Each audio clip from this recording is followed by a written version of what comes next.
সপ্তর্ষিদা তার বক্তব্যে আমাদের কাছে বললেন যে কিভাবে একদিকে যেরকম রাইট উইংদের পিএইচপি আরএসএস হিন্দু মহাসভা আলাদা আলাদা ভাব থাকতে পারে, কিন্তু যখন রাম মন্দিরের আলোচনায় চলে আসে তখন নিজেদের এজেন্ডাকে বাস্তবায়িত করতে ওদের মধ্যে কোনো পার্থক্য থাকে না, তবে একসাথে এক হয়ে যায়। কিন্তু উল্টো দিকে আমাদের বামপন্থীরা নিজেদের যে মত পার্থক্য সেখানটায় একটা ইগোইস্টিক পজিশন নিয়ে আমরা কিভাবে ওদেরকে সুযোগ করে দিই আমাদের লড়াইয়ের ফলগুলো নিজেদের পক্ষে নিয়ে নেওয়ার জন্য। সপ্তর্ষিদা বললেন যে মানরেগার মতো বিভিন্ন প্রজেক্টে কিভাবে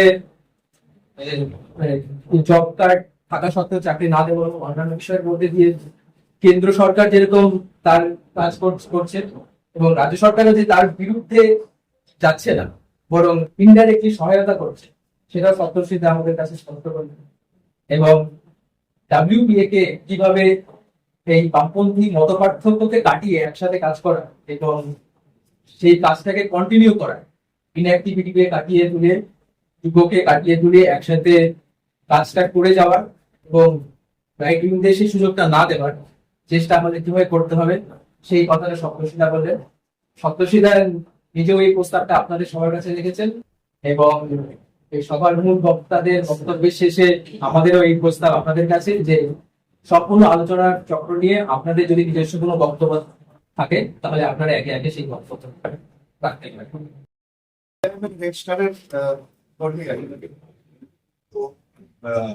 এমনি প্রথমত এই আজকের আলোচনাটা খুব গুরুত্বপূর্ণ আলোচনা। আমার একটা বেশ ভালোই লেগেছে বা আমি এটা দেখুন খুশি, সেটা হচ্ছে যে মিনিস্টার একটা উদ্যোগ নিয়ে এই সংগঠনটা করেছে ওয়ার্কিং পিপল অ্যালায়েন্স। সেটা নিয়ে পরে তো বিস্তারিত ভাবে সুনীলের সাথে আমরা কথাবার্তা বলবো। এখন আজকের যে আলোচনাটা সেখানে যে বিষয়গুলো এসেছে সেখানে সেই আলোচনাটাও দেখিয়ে দেয় যে এই ধরনের যে প্ল্যাটফর্ম সেই প্ল্যাটফর্মগুলোর গুরুত্বটা কোথায়। অনেকগুলো ধারণার বিষয় এসছে যে ধারণাগুলোকে নিয়ে আমাদের মধ্যে বিতর্ক আছে এবং এই বিতর্কগুলোকে আজকের দিনে একটা বড় মুশকিল হচ্ছে যে এই বিতর্কগুলোকে করার জায়গা নেই।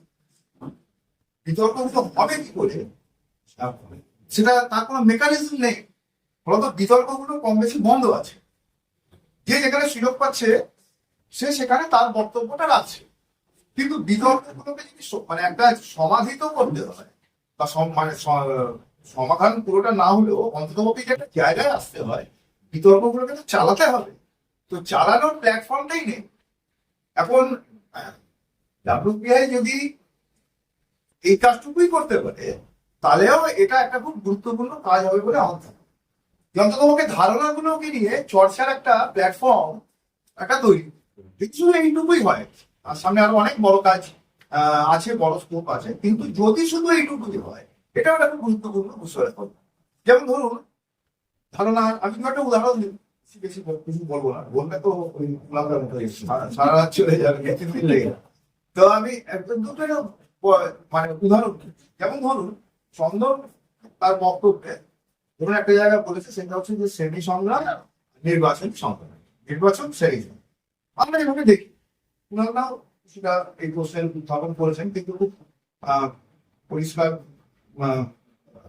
এ হয়নি, মানে আমার কাছে আমরা এভাবে দেখি শ্রেণী সংগ্রাম নির্বাচনী সংগ্রামটাও শ্রেণী সংগ্রাম। একজন কমিউনিস্ট শ্রেণী সংগ্রাম ছাড়া কি করে? সে কি আর অন্য কিছু করতে পারে? একজন কমিউনিস্ট যদি কমিউনিস্ট হয়, সে কমিউনিস্ট, তাহলে সে যাই করবে সেটাই শ্রেণী সংগ্রাম, যাই করবে বিলিপি যাই করবে সেটাই।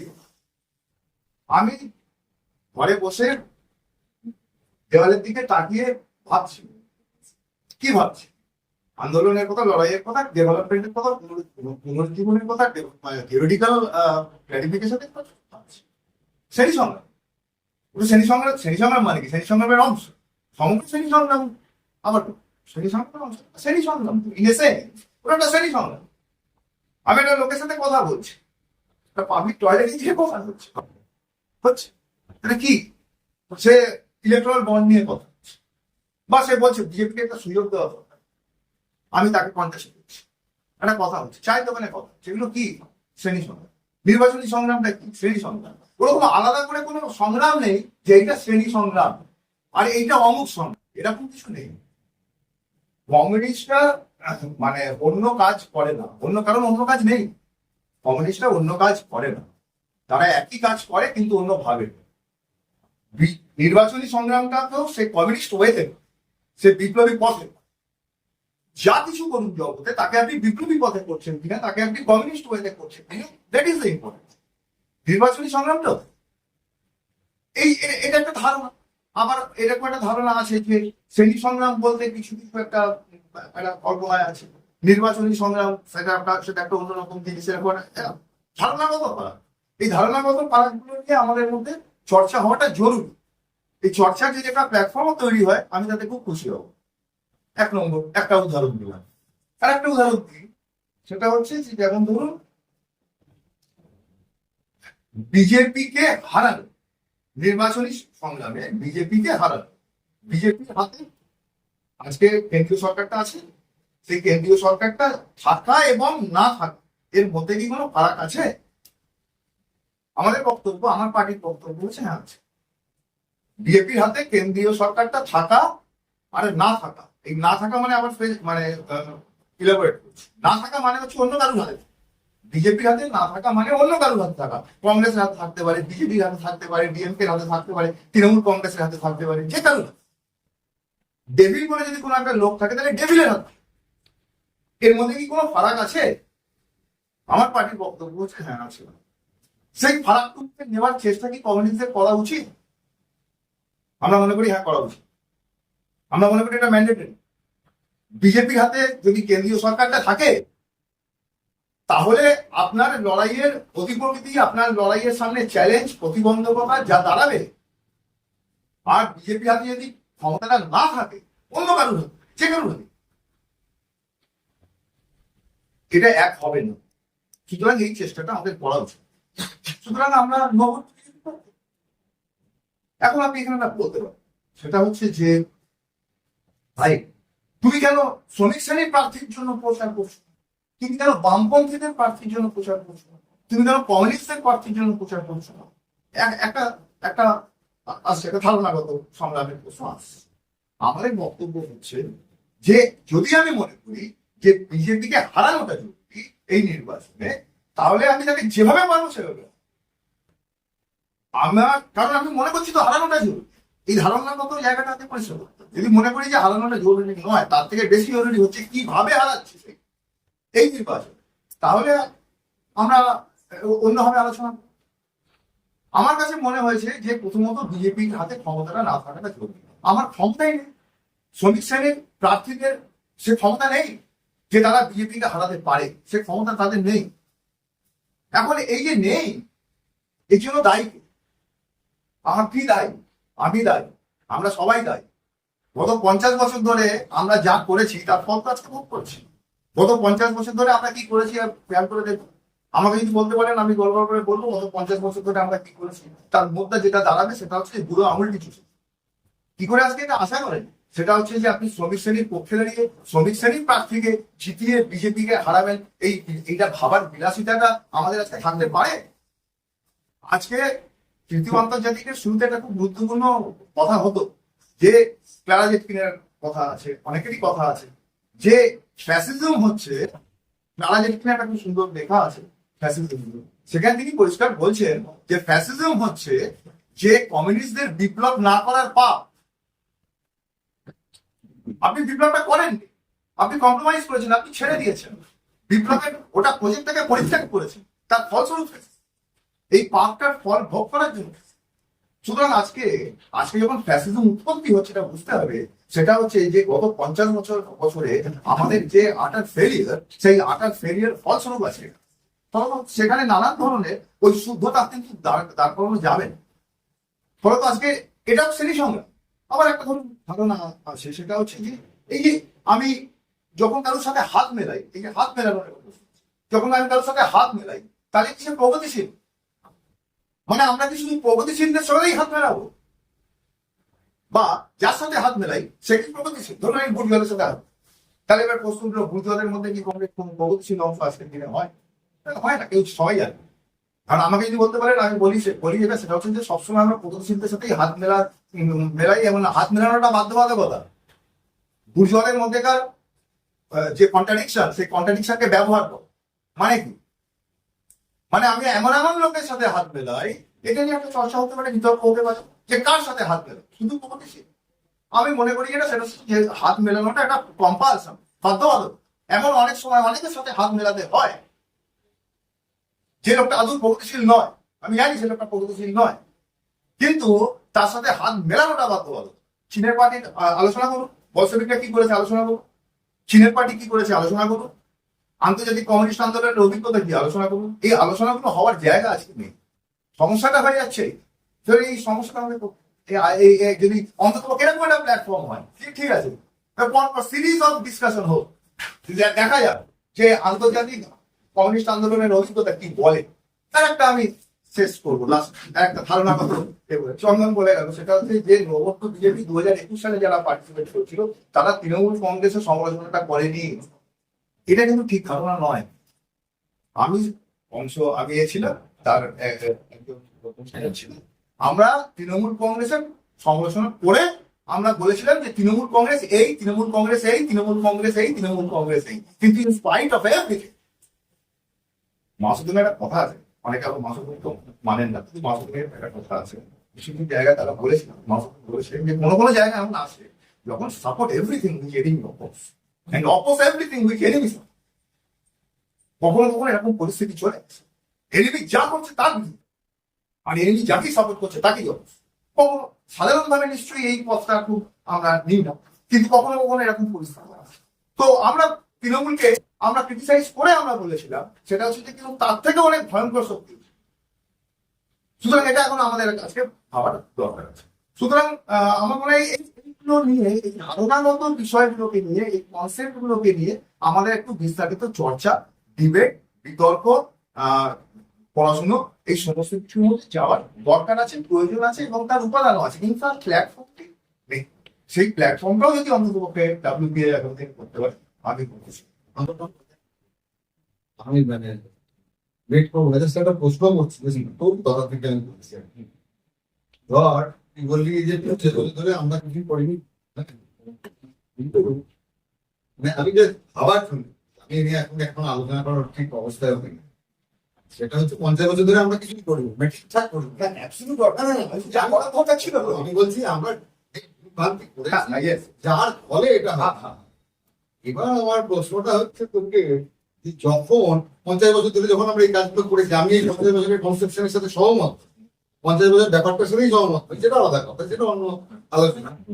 কিন্তু যখন আমরা এই কাজগুলো করেছি, আমরা মানে আমি যদি আমি এখন ওকে ধরে বলি আর কি, তখন তো এই কাজগুলো আমরা ঠিক বলে মনে করেছি, তাই না? এবং ঠিক ভুলের কথাটা হচ্ছে না, না না সেই সময় ঠিক আমি ঠিক ভুলের কথাটা বলছি না, আমি বলছি যে যা করার দরকার তা সবসময় ঠিক ভুল দিয়ে হয় না।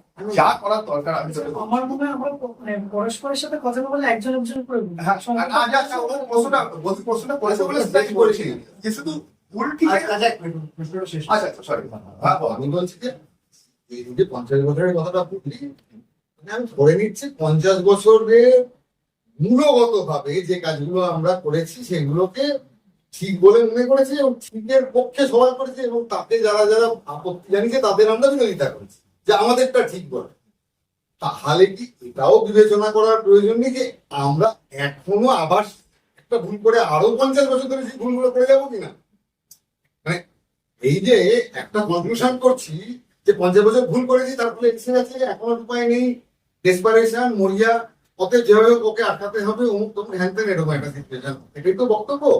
হ্যাঁ, সেটা করতে গিয়ে আবার এটা ভাবার দরকার যে আবার এমন কিছু আবার ভুল করে বসছি না তো, ভাবছি যে আটকাতেই হবে, অতএব যা কিছু যে কোনো রাস্তা নিতে হবে, করতে গিয়ে আরো এমন কিছু ভুল করলাম যেটা এখন বলছি না, কিন্তু আরো 10 বছর পরে গিয়ে বলবো যে আমরা ভুল করেছি। হ্যাঁ, এইটা একটু ভাবার যে আমি জাস্ট দুটো কথা বলবো। এক নম্বর কথা হচ্ছে যে আমি কিন্তু পলিটিক্যাল সায়েন্সের কথাটা বলি, আমি বলেছি যেটা সেটা হচ্ছে যে মাত্রায় করা।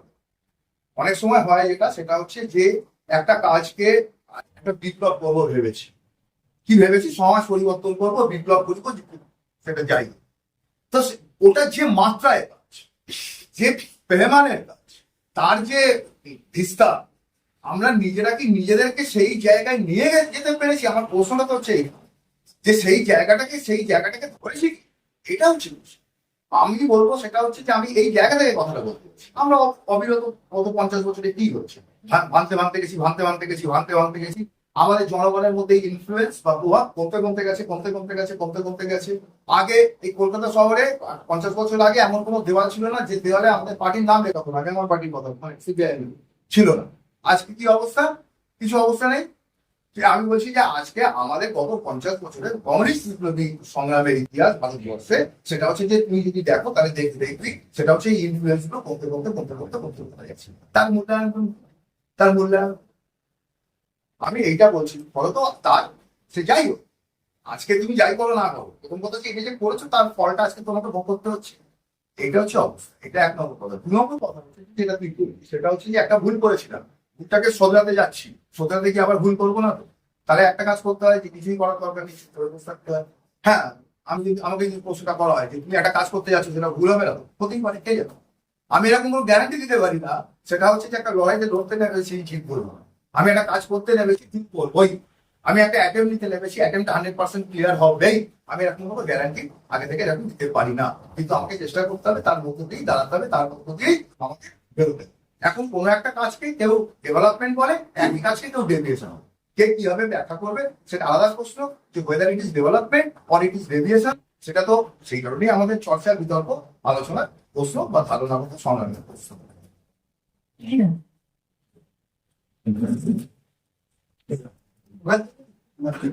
ওখান থেকে বললাম ঘুরিয়ে নিতে পারিস। আর একটু পরিচয় দিও। আমার কটা প্রশ্ন এবং কটা বক্তব্য আছে। সেটা হলো গিয়ে একটা, যেটা তুমি বললে যে 100 দিনের কাজের টাকা পাচ্ছে না, তাছাড়াও কয়েকটা সেন্ট্রাল গভর্নমেন্ট এবং এই স্কিম গুলো যেরকম বাড়ি ভাড়া, হ্যাঁ, এটার জন্য 5,000 টাকা করে স্টেট গভর্নমেন্ট নিয়েছে, কিন্তু কোনো বাড়ি বানানো হয়নি। বা রূপশ্রী, কন্যাশ্রী, সেগুলোর টাকা কোথায় যাচ্ছে, পড়াশোনা তো হচ্ছে না কি বিয়ে দিয়ে দেওয়া হচ্ছে, সেগুলো একটা দেখা হয় না। সেই সবগুলো নিয়ে না আমি বললাম না। যেটা আমার বলার মূলত সেটা হলো গিয়ে যে গ্রামের দিকে, মানে কলকাতা শহরেই তো একমাত্র ইলেকশন হচ্ছে না, ওয়েস্ট বেঙ্গলের বাকি এরিয়াগুলোতে তৃণমূল বিজেপিকে এনেছে। এটা একটা খুব বড় ফ্যাক্ট।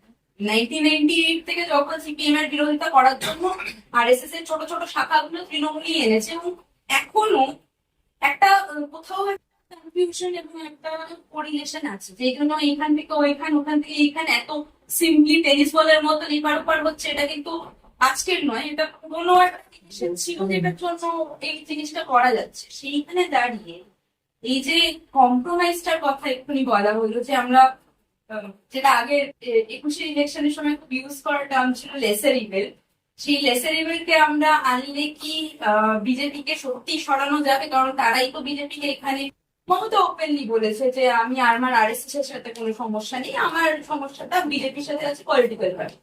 এবার আরএসএস এর সাথে সমস্যা নেই এটা বলার একটা বড় সমস্যা আছে। আগের বার বিধানসভা ইলেকশনে যাদবপুর থেকে যে তিনি প্রার্থী হয়েছিলেন তিনি আরএসএস এর ইয়ে ছিলেন। এইরকম মানে গ্রাউন্ড লেভেল ইস্যুস গুলো থেকে যাচ্ছে এই কম্প্রোমাইজটা করা। এবং আমাদের লেফটের তরফ থেকে যেই শান্তিটা আছে, সেটা 21 ইলেকশনের সময় আমরা যেটা দেখেছি, আজকে কুণাল যেটা বললেন যে লেফট যখনই কাজ করবে সেটা ওয়ার্কারদের জন্য, এবং ওয়ার্কাররা সেখানে ফ্রন্ট লাইনে হবে।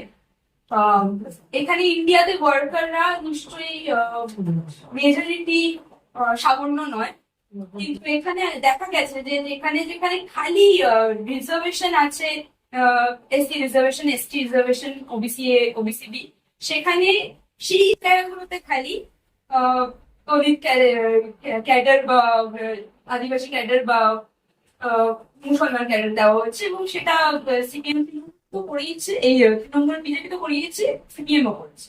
সিপিএমও কোনো মানে জেনারেল যেখানে যে কোনো প্রার্থী দেওয়া যায়, সেখানে কোনো দলিত, মুসলমান, ইভেন মহিলাও কম দেওয়া হয়েছে। তো এই ইস্যু গুলো যদি বামপন্থী দলগুলো দেখতে পারে যে তাদের ফ্রন্ট লাইনে কারা যাচ্ছে, 100 বছর ধরে যাদের বাড়িতে একগুচ্ছ বই এবং শিক্ষা আছে, তারা ফ্রন্ট লাইনে যাচ্ছে, নাকি যারা ওয়ার্কিং ক্লাস সত্যি ওয়ার্কিং ক্লাস তারা ফ্রন্ট লাইনে যাচ্ছে, তাহলে আমার মনে হয় যে পারবে ওয়ার্কিং ক্লাসটা বিজেপিকে সরাতে, কারণ এখনো অব্দি ইন্ডিয়াতে তারাই মেজরিটি ইন পার্সন। এইটাই বসিস।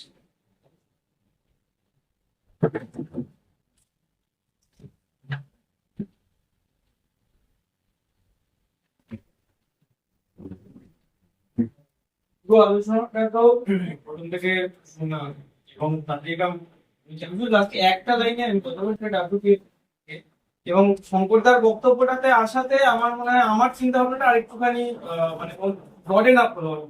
সেটা হচ্ছে যে পরিস্থিতির ক্ষেত্রে যদি আমাদের কিছু ক্ষেত্রে, আমি ব্রডার স্কেলে বলছি যে হয়তো দক্ষিণ শক্তি দলগুলোর সঙ্গে হাত মেলাতে বসে পারে, হ্যাঁ, আমার মনে হয় আমাদের ডাব্লিউপি মানে ওয়ার্কিং পিপল অ্যালায়েন্স ডাব্লিউপি এর পক্ষ থেকে এইটা আমরা, কিন্তু আমরা যে 5টা আঙ্গুল দিয়ে মুঠিটা করেছি, 4টে আঙ্গুল বামপন্থীদের করতে হবে, একটা আঙ্গুল যদি অন্যভাবে নিতে হয় নিতে হবে, 4টে আঙ্গুল বামপন্থীদের হোক, হাতের যে 5টা আঙ্গুল আমরা দেখি 4টা, মানে তাহলে কি লেফটের দাবিগুলো জোড়াবে, এইটাই আমার, সেটাই আমার মনে হয় যে মানে ডাব্লিউপি এর করা উচিত। আমার একটা প্রশ্ন আছে।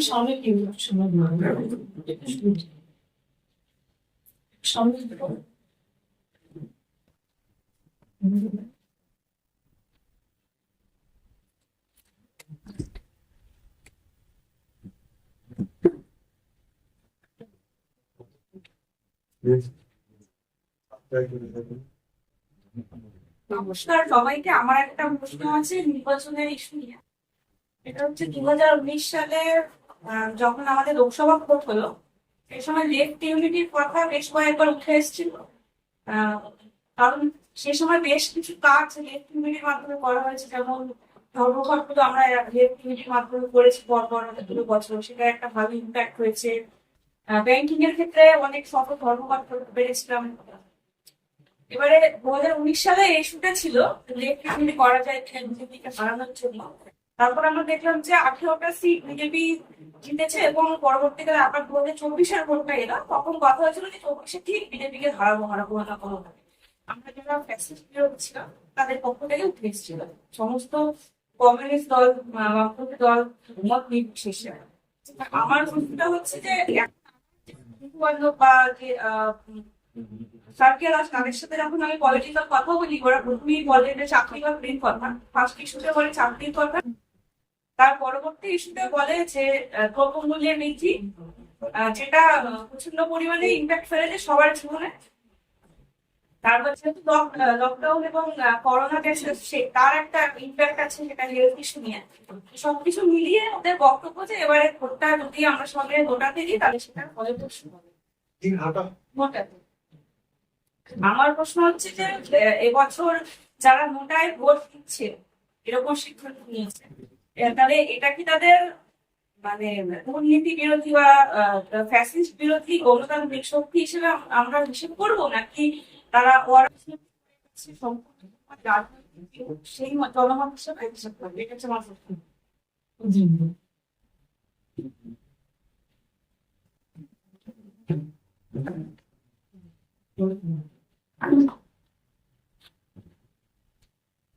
তো এই আগের কথাটার প্রেক্ষিতে একটা খালি কথা বলি, যে আমি যতদূর জানি নিয়মটা এরকম যে যদি 99টা ভোট নোটায় পড়ে এবং 80 ভোট টিএমসি তে পড়ে, তাহলে টিএমসি ক্যান্ডিডেট জিত।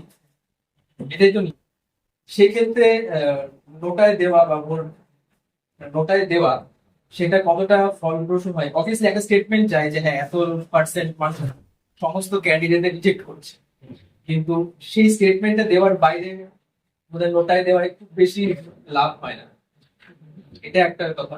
আর দ্বিতীয় যে কথাটা আমি বলতে চাই সেটা হচ্ছে, ধরুন 22শে জানুয়ারি রাম মন্দির উদ্বোধন হলো, সেদিনকে ধরুন কলকাতার কোথাও একটা রাম মন্দির বিরোধী সাংস্কৃতিক অনুষ্ঠান করা, ফ্যাসিবাদ বিরোধী লোকদের দেওয়া, সেটাতে কি বামপন্থীদের নিজেদের মতামত প্রতিষ্ঠা করতে বিশেষ কোনো লাভ নাই?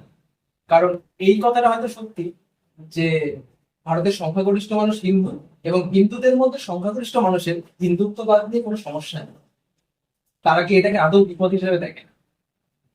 সেক্ষেত্রে এইটা নিয়ে আমার আগে সুমিতের সাথে এর আগেও আলোচনা হয়েছিল যে সেক্ষেত্রে মানে শুধু হিন্দুত্ববাদকে আক্রমণ করার থেকে লাভজনক, নাকি সেই বেসিক অর্থনৈতিক প্রশ্নগুলিতে ফিরে এসে চাকরির কথা, গ্যাসের দামের কথা, মূল্যবৃদ্ধির কথা, শিক্ষার কথা, এগুলোকে বারবার প্রতিষ্ঠা করাটা বেশি ফল?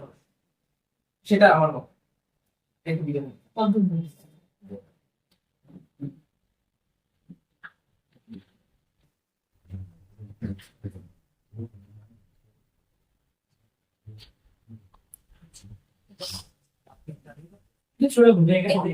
নির্বাচনী লড়াই, নির্বাচন মানে এখানে তো রাজনৈতিক অধিকারের প্রশ্ন।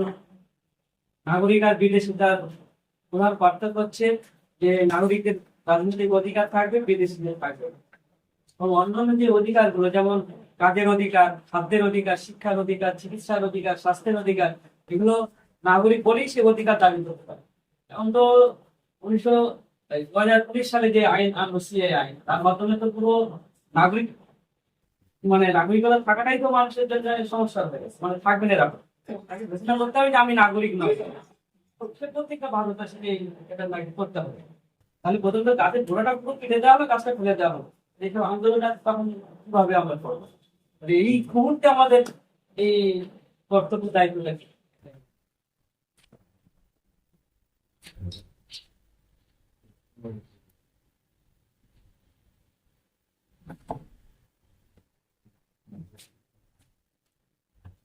আচ্ছা, আর কারণ কোনো বক্তব্য আছে? তাহলে আমরা শেষ করি আমাদের অনুষ্ঠান। যে কোনো আলোচনা সভাতেই যেটা হয় যে মূল বক্তব্যের পরবর্তী জায়গাটা সবচেয়ে বেশি স্পাইসটা পায় আর কি, কারণ তখন আমরা পরস্পরের মত বিনিময়গুলো করতে পারি। আজকেও তাই হয়েছে, আজকে সেটা ব্যতিক্রম নয়। কিন্তু আমি আমার পূর্ব কিছু অভিজ্ঞতার কথা বলবো, মানে যেটা ব্যতিক্রম হয়েছে সেই সময়। ধরুন যখন মোহরটা বিজেপি তৈরি হলো, আমি এটা লেখা লিখেছিলাম, গ্রুপে শেয়ার করতে গেলাম, গ্রুপের অ্যাডমিন আটকে। 2 নম্বর যেটা হলো আর কি, সেটা হচ্ছে যে সেই সময় এরকম প্রচুর জনের সাথে বিতর্ক হলো।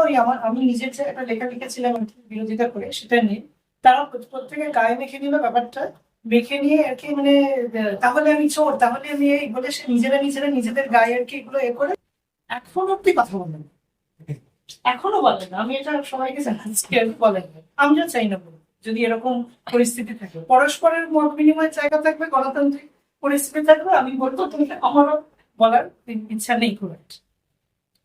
ডব্লিউপিএ যখন তৈরি হলো 22 সালে, তখন কয়েকটা প্রশ্ন নিয়ে মানে আমরা আলোচনা করেছিলাম, যেটা আজকে উঠে এসেছে বারংবার। মানে সেটা মানে পক্ষের বিপক্ষের উভয়ের মত থেকে উঠে এসেছে।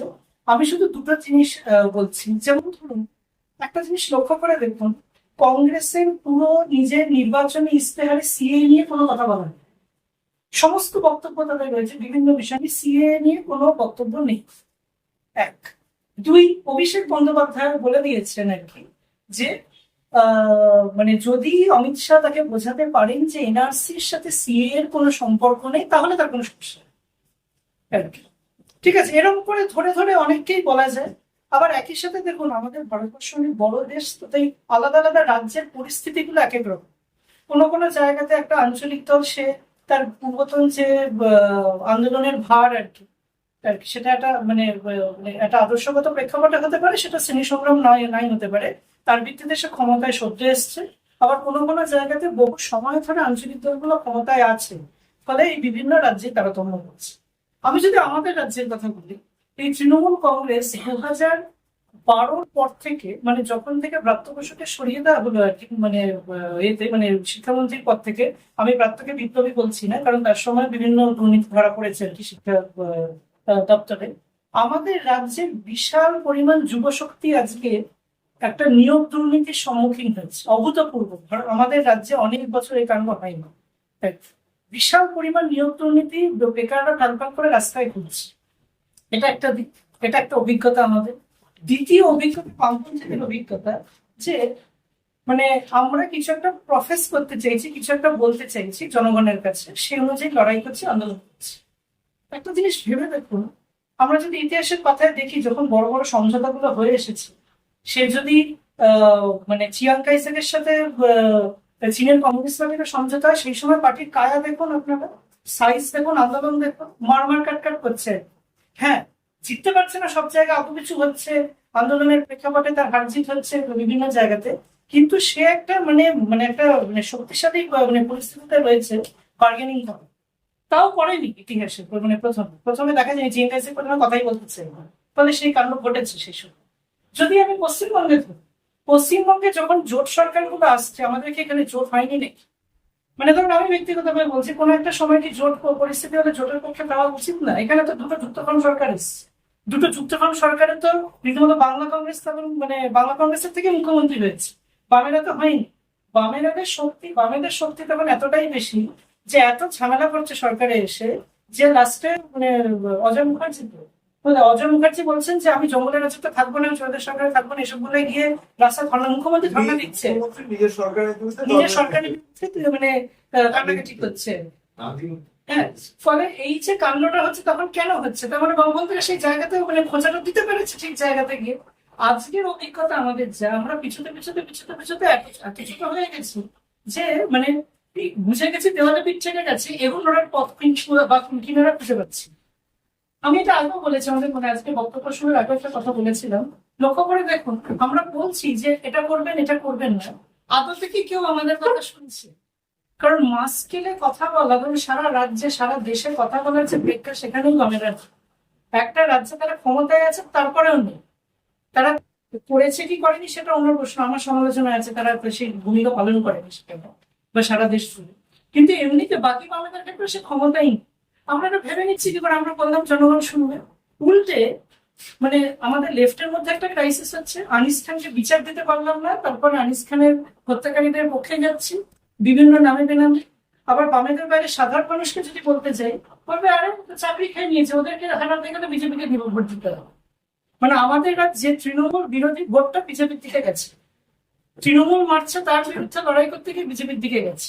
ফলে সেখানে যে বলবো যে বিজেপিকে শুধু ভোট দেবেন না, বাকিদের নিয়ে আমাদের কোনো বক্তব্য নেই, সেখানে আমি একটা ডিবেটের প্রশ্ন হিসেবেই রাখছি, এটা কোনো নির্দিষ্ট আমার একদম সেই গুরুতর বক্তব্য এটাই মানতে হবে এরকম নয়।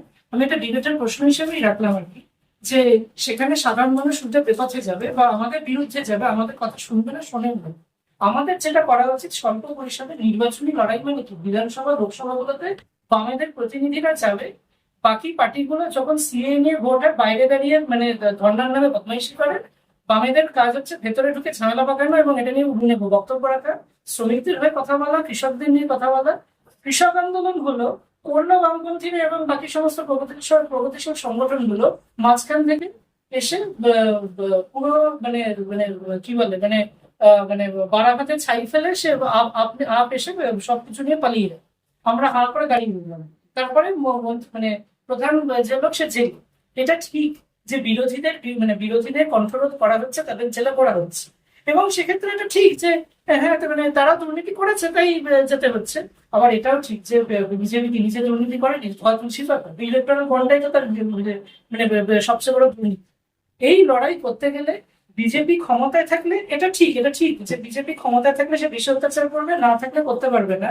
আবার এটা ঠিক না এটা ভাবা যে বিজেপি একা বিজেপির পেছনে আরএসএস আছে, আরএসএস জানে যে বিজেপি না থাকলে আরএসএস এর দুর্গা আছে, আরএসএস এর দুর্গা ছুটি ওরা যাদবপুরে প্রার্থী তার করেই দেবে, ওদের লোক এদিক ওদিক করে ঠিক করে নেবে। রাম মন্দিরের মিছিল আটকাবে, রামের মিছিল আটকাবে, ঠিক আছে, কম অস্ত্র নিয়ে, বেশি অস্ত্র নিয়ে, হাফ অস্ত্র নিয়ে বিভিন্ন রকম ভাবে হবে। এখানে তো বিশ্ব হিন্দু পরিষদের সমস্ত স্তর, তৃণমূলের প্রত্যক্ষ মদতে প্রত্যেকটা জায়গাতে এবারে কাজ করে গেছে।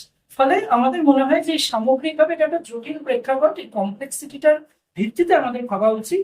হ্যাঁ, আমাদের কিছু মত ডব্লিউপি রেখেছে, তার বিরুদ্ধেও মত আছে, পুরোটাকে সংশ্লেষ করা যায় কি করে এইটাকে মাথায় রেখে, এবং আমরা আমাদের মত পার্থক্য থাকা সত্ত্বেও কতটুকু জায়গাতে একসাথে লড়তে পারবো। কেউ বলতে পারে নো ভোট টু বিজেপি, কেউ বলতে পারে নো ভোট টু বিজেপি না, সন্দেশখালিতে একসাথে লড়াই করতে পারলাম না আমরা।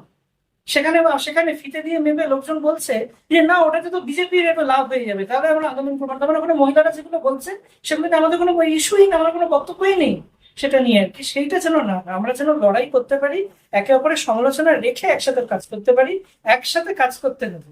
এমন হয়ে যাচ্ছে যে আমাদের একটা বিরাট বামেদের মধ্যে কে বড় শত্রু সেটা নিয়ে কথা বলছে। আমি আমার বক্তব্য শেষ করবো এই বলে যে যে আমি এটা লক্ষ্য করে দেখেছি বিভিন্ন সভা সমিতিতে গিয়ে, মোটের ওপর যখন আলোচনা হয় বামফ্রন্ট খারাপ করেছে, মানুষকে মেরে ফেলেছে, মানে কুপিয়ে মেরেছে, খুন হয়েছে, ইত্যাদি হয়েছে। 2011 থেকে কিন্তু মোটের ওপর একটা সমাজতন্ত্র চলছে, আমরা ভালো আছি, কোনো খারাপ নেই, লোক চাকরি বাকরি পাচ্ছে, মানে কলকাতার মোটের উপর কিন্তু লন্ডন হয়ে যাচ্ছে। লন্ডনের বিগ বেন তো দেখতে পাই আমরা এতে গিয়ে, ওই বিধাননগরের সামনে গিয়ে। এগুলো কিন্তু হয়েছে। এই চর্চা থেকে আমাদের বেরোতে হবে। আত্মসমালোচনা অবশ্যই করবো আমরা বামেরা নিজেদের মধ্যে, আবার এট দ্য সেম টাইম ডানপন্থীদের বিরুদ্ধে লড়াইতে এক চুলো জমি আমরা ছাড়বো না। এবং এটা কোনো পিউরিটানিজমের জায়গা নয়, এটা মাথায় রাখতে হবে। এটা আমাদের নিজেদের অস্তিত্ব সহ। আমাদের বিধানসভায় বা লোকসভায় আজকের দাঁড়িয়ে আমরা যাই বলি না কেন, বিজেপির ভাড়মে যায়, কিছু যায় আসে না, তৃণমূলেরও যায় আসে না, আমাদের যায় আসে, খেটে খাওয়া মানুষের যায় আসে। এই আজকেই আমি আমার জুতোটা ছিঁড়ে গেছিল, বাইরে সারাতে গেছি, যিনি সারাচ্ছেন তিনি তার পাশের লোককে বলছেন তিনি আবার বাড়িতে যাননি করতে, বলছেন কি হবে এদেরকে দিয়ে বদমাইশ করবো। তিনি যে রাজ্যের বাসিন্দা, সেখানে বিজেপি জোট সরকারে আছে, তিনি এই কথা বলছেন, ওয়ার্কিং ক্লাস এই কথা বলছে। তাহলে আমাদের উচিত আজকে লড়াইটা এখানে নিয়ে যাওয়া, আন্দোলন একসাথে করব, এবং যেখানে নির্বাচনী জায়গা থাকবে একটা আসনে জিততে হবে, একটা প্রার্থী যাবে, সে তার কাজ হচ্ছে শুধু চেঁচামেচি করা, বলে দেবে, অশান্তি করে দেবে। যে বদমাইশি গুলো তারা করতে চাইবে সেগুলোকে খোলাসা করে দেবে আর কি। এইটুকু আমাদের মানে কাজটা খুব ছোট জায়গা, সেইটুকু যেন আমরা করতে পারি, এই আশা রেখে আমাদের মধ্যে ঐক্যের বার্তা নিয়ে আমি আমাদের আজকের বক্তব্য শেষ করছি। কিন্তু তবুও মানে যদি লাস্টে কারো কিছু বলার থাকে আপনারা অবশ্যই বলুন।